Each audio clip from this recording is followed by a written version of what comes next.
Tucked away between two parallel mountain ranges and inaccessible but for a single 170 kilometer 4x4 road is the Baviaans Kloof. Translated to Valley of Baboons, the Baviaans Kloof is a true wilderness area that is still largely unexplored and untouched, home to countless animals of all shapes and sizes.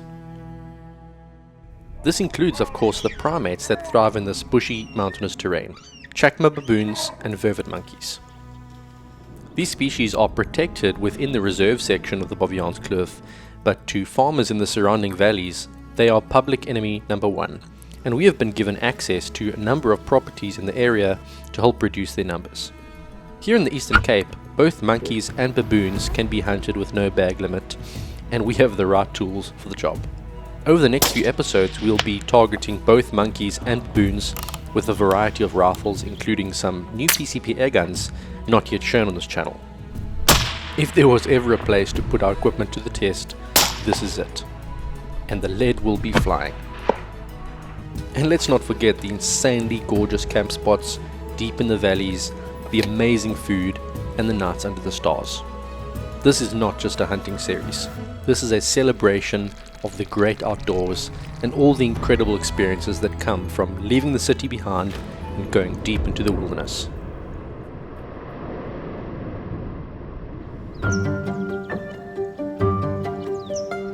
This story actually starts a few months ago when I was invited to a campsite where the monkeys had become completely fearless and started stealing food from campers on a daily basis.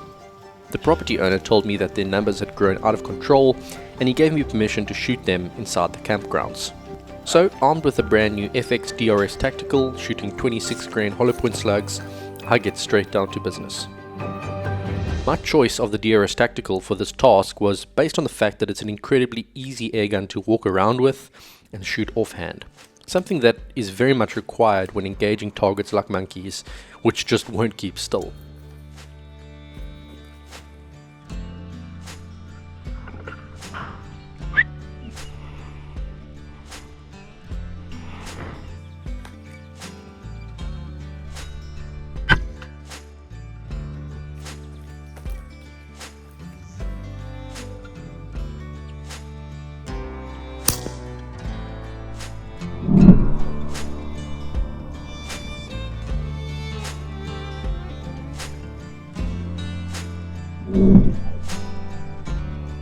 You'll notice that most of these monkeys have bread or other food in their hands or mouths when I shoot them, and that's because they had just been raiding the breakfast table of an unsuspecting German tourist.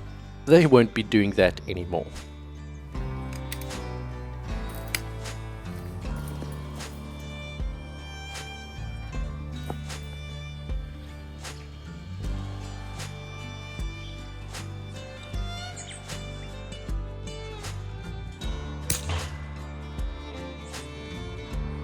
I was lucky on this day to encounter a troop of monkeys that had just come through a busy holiday season where they could steal from hundreds of unarmed campers without any consequences.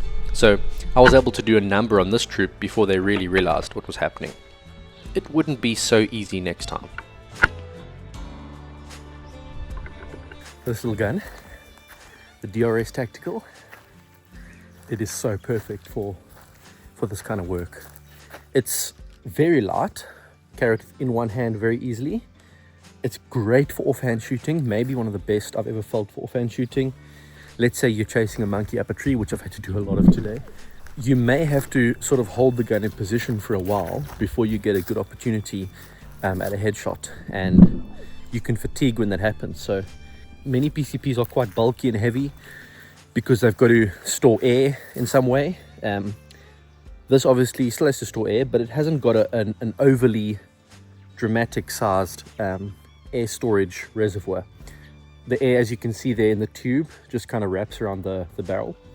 So it's modest, but you get enough shots per fill for doing a job like this. In fact, I can get through a magazine quite easily, and that's not overly powerful, but 930 feet per second or 950 feet per second with a 26 grain slug is more than enough for this kind of work. You don't need more than that. It's just enough to get a good solid headshot and put animals down on the spot. And so far I've been extremely happy with how this has performed.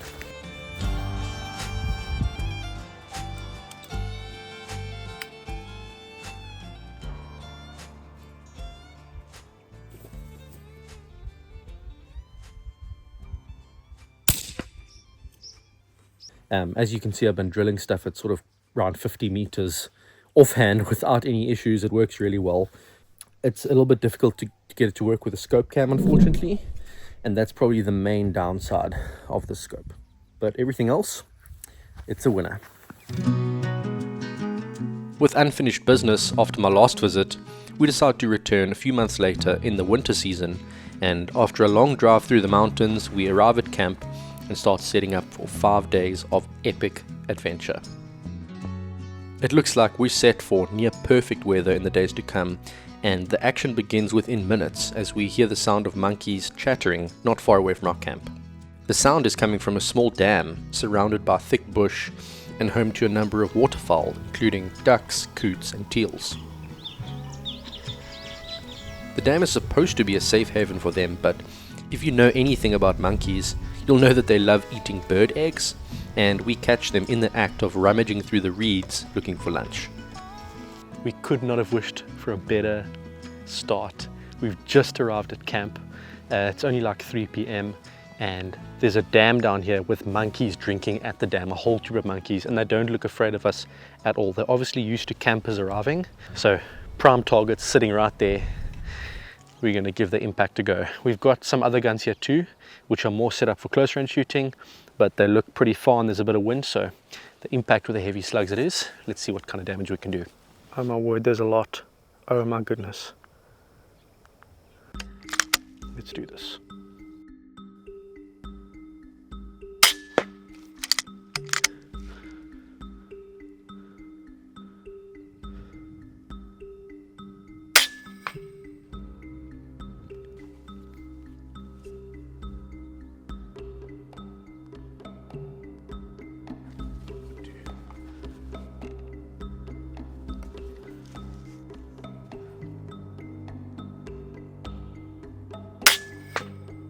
Dead in the head. Well guys, we had an opportunity and we made it count. Got a couple monkeys there. I did make the mistake of just not setting myself up in a good position in terms of the glare of the sun, and after that first shot, as I moved the scope cam, the sunlight started coming in and just blurring my vision, so I had to actually take my hand between the scope cam and the eyepiece of the scope and shield it, and during that time a few of them ran away. But yeah, a few monkeys down, really good headshots.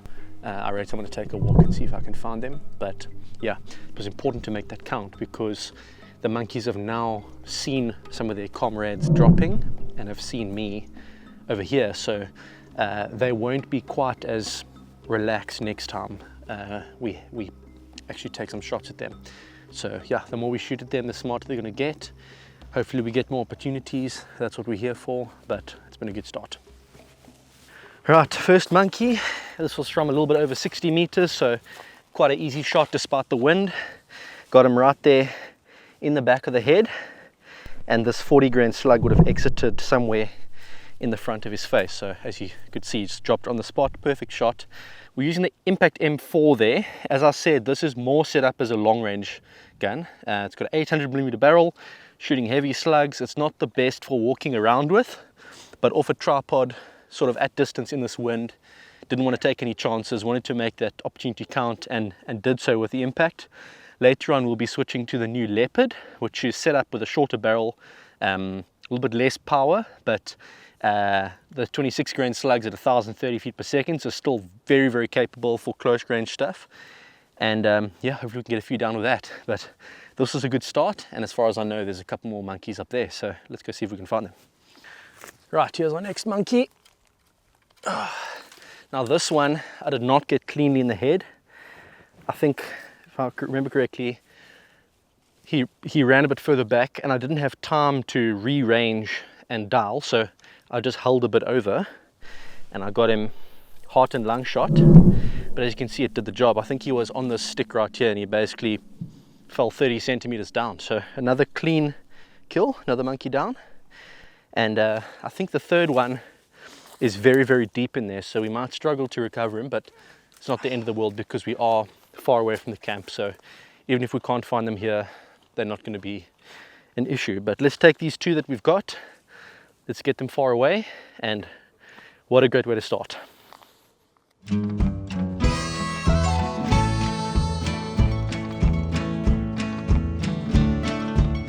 With an hour or so of time to kill before the light starts to fade, we now turn our attention to the thick bush that surrounds the camp. There are hundreds of monkeys crawling around in here, very well hidden and protected, except for when they enter the camp to look for an opportunistic meal. With this being quite a tight enclosed space, we opt for another small airgun suitable for the job. So this little FX Leopard is perfect for this type of job. We're walking through all these little pathways here in the thick bush that connect the little campsite openings, and the monkeys just jump from bush to bush and steal food from the campers in these little campsite openings. So we have this web of pathways that connect all these areas. And what's nice about the Leopard is, firstly, being a bullpup, it's nice and compact. You can walk through here without things getting in the way.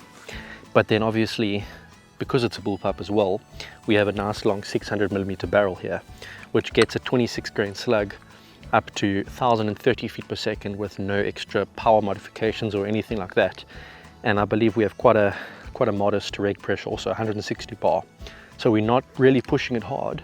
We're still getting plenty of power. And let me tell you, when we get a monkey down with a 26 grain slug at 1030, you will see why it's so effective. The slug will basically disintegrate and turn into shrapnel.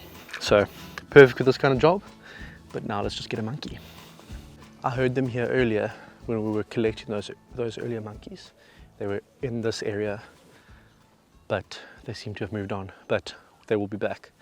They will definitely be back, so we just have to be patient. Could be this evening, could be tomorrow morning, but I'm pretty sure they'll be back.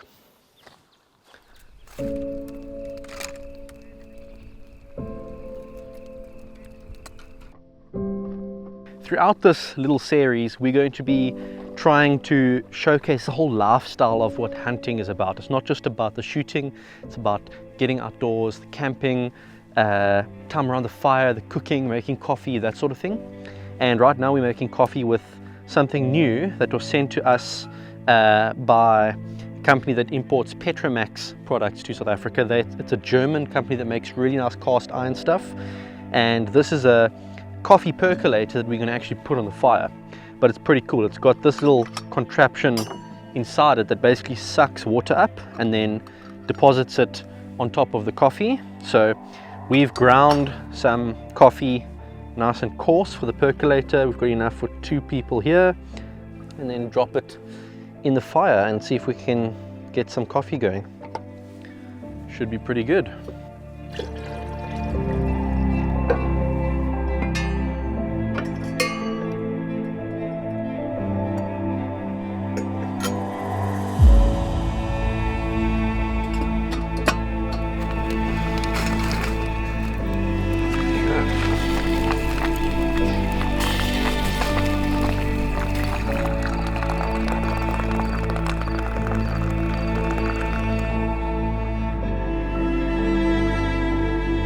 We're doing a bit of experimenting. We've just got an onion.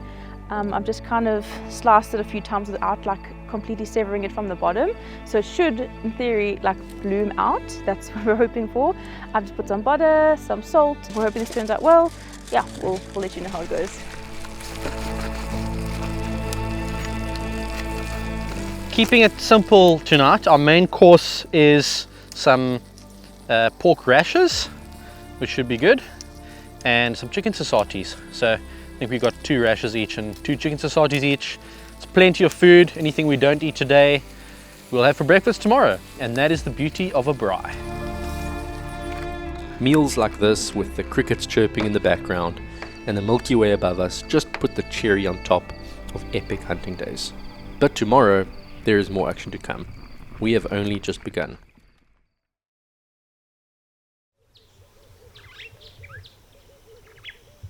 Before the sun is even up, the tranquil sounds of the bush are about to be shattered by the puff of a suppressed airgun as we look outside and see silhouettes moving in the treetops.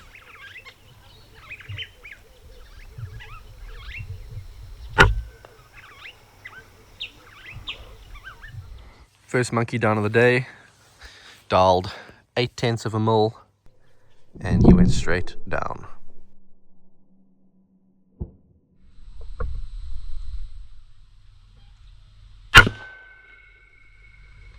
Oh, another monkey down. This time I actually stalked in close to where that first one was, to look for more monkeys in the troop. And yeah, happened to see that guy in a tree close by. I had to turn the scope all the way down to 6 times and put my focus down to a minimum because he was so close, but managed to drop him. I'm going to keep walking through these sort of tunnels here, and these tunnels just connect these little patches of open ground, and it's a really nice way to walk around on foot and look for monkeys. But yeah, there should be more here, so let's keep nice and quiet. Looks like they've moved on, but let's go make some coffee, and hopefully they'll show up again when the sun comes out. I'm sure they will.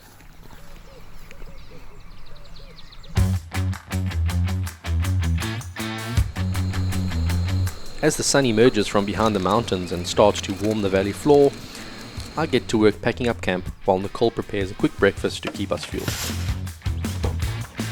We've made a good dent in the monkey population around camp, and they will be wary of us, so our plan is to drive around and see what else we can find on other parts of the property.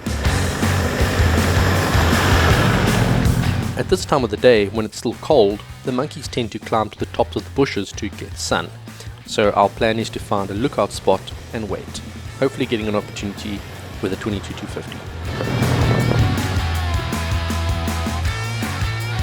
From our perch on the hill, we spot a troop of baboons running across the rocks about 750 meters away.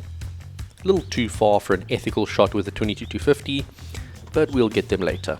The good thing is we are seeing monkeys, we are seeing baboons, there are opportunities, so we'll keep at it and we should be getting stuff down today, without a doubt.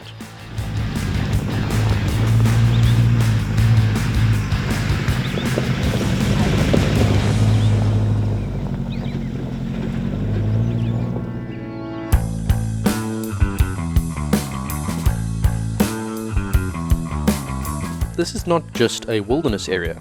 There are also working farms with lucerne, mealies, tobacco and other crops being grown between the bushes. These crops attract curious monkeys and baboons who pull up the crops, sometimes to eat them and sometimes just for fun. And as we pass one of these fields, we spot a large troop of monkeys moving in the bushes. I decide to head out on foot with the impact and a tripod. If I can find them, I may be able to get set up for a shot, and the impact is capable of reaching out well beyond 100 meters if needed.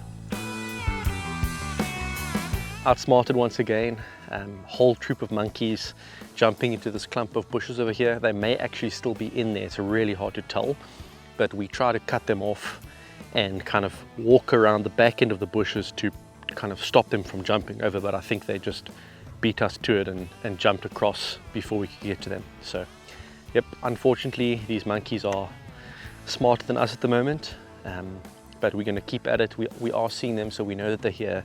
It's just a matter of getting an opportunity and making it count.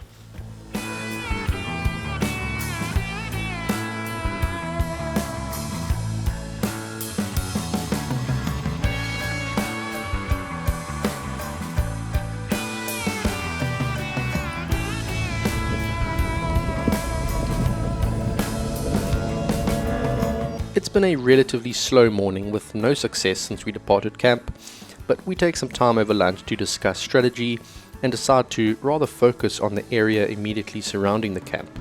The vegetation is much greener here and the monkeys seem to like the moisture. We'll be taking out the FX Leopard once again. Here's a size comparison between the Leopard at the bottom and the DRS Tactical on top. It's a great size for walk and stalk hunting in dense vegetation. It doesn't take us too long to find our first monkey. He pops up really close and unfortunately moves his head just as I squeeze off the trigger. It's painfully close, but there are more here, and it's only a matter of time before the leopard claims its first victim.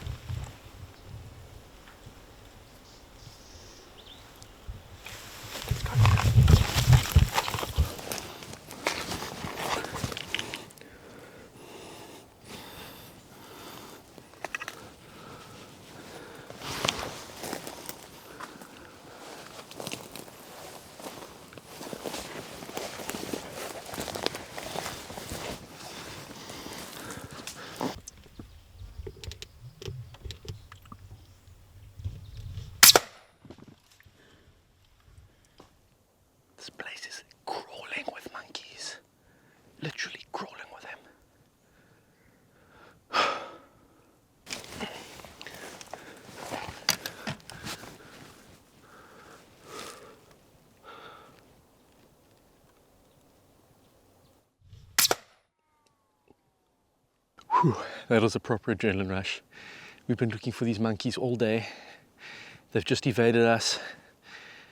Lunchtime came, we decided, let's go back to the camp. If anything, monkeys might be hanging around there. Went back to camp, nothing. Relaxed a bit, had a coffee, had some lunch, decided, okay, let's head back out. We don't want to be lazy, let's try to get it done. And as we left camp, in this thick bush here, nice and green down here, it's obviously like a basin where a lot of water sits. We just saw monkeys and had to move really quickly. Got the Leopard out, which is really great for these uptight engagements. This 4-16 Helix Gen 2, that's the way to go. This reticle's made for being zoomed out and shooting up close, and yeah, struggled with the glare. I really should have put a sunshade on the scope, but yeah, we managed to nail 3 monkeys, so let's go find them, shall we? Well, reviewed that footage, unfortunately missed that first one. I was so certain that I hit him, but I remember not hearing the hit, and then when we checked the footage, I see that he moved as I pulled the shot, so I just kind of shaved off the back of his head, which is unfortunate. The other 2 we definitely got, but this environment is not very conducive to finding stuff that you shoot. Firstly, all these bushes look the same, so when reviewing scope cam footage, it's hard to tell where they actually were. Secondly, even if you know where they were, like I'm pretty sure that last monkey was in this cluster of bushes here. This whole area is just stinging nettles and thorns, so it's basically impossible to get deep inside there to look for them. Yeah, the one that we did get though, I heard it splash in the water, and it ended up right here in this like spring that's welling up. I don't know if you can see in here, but the water's basically just coming straight out of the ground there, which is really cool. So this is where the monkeys obviously get their water, and this water provides a lot of yeah, just perfect place for all these plants and natural food to grow for the monkeys. But yeah, 2 more monkeys down. Happy with that, although I would have loved to get that 3rd. Let's keep going and hopefully get some more.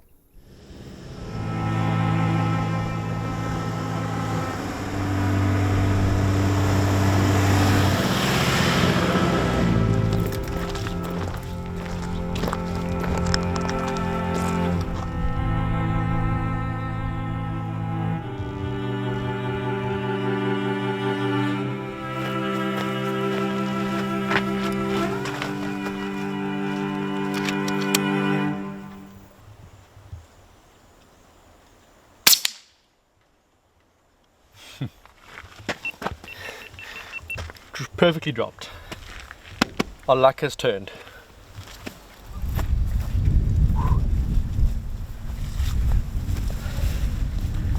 Oh my word. Thorns everywhere, but got our monkey. I was actually lucky to get him because I saw that shot actually to branch before it hit him. But thankfully most of them deflect. Thankfully that one went straight through in the head. Very happy with that.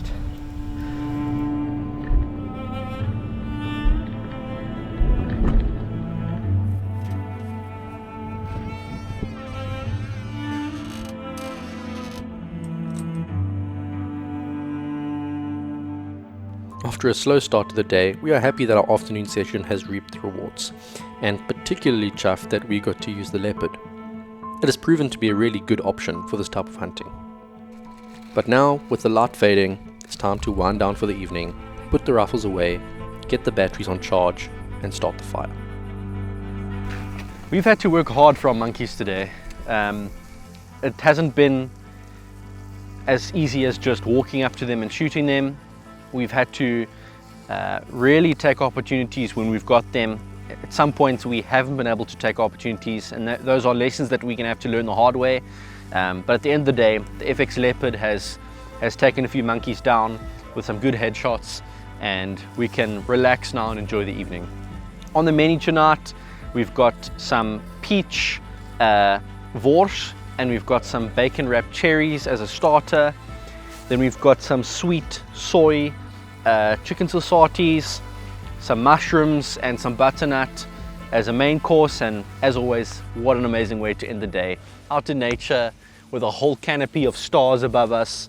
The wind has died down and we can just enjoy being out here in the middle of nowhere and enjoy the silence of being in a remote area. This is what we love about hunting. This is what we love about airgun hunting. And tomorrow we get to go again. So join us tomorrow. Our plan is hopefully to get a few more monkeys out here at the camp. And then once we've hopefully got a few monkeys down, we're going to be heading into the kloofs that are surrounding here and trying to get a few dassies down. So as always, if you enjoy this content, feel free to hit subscribe and we'll see you in the next one.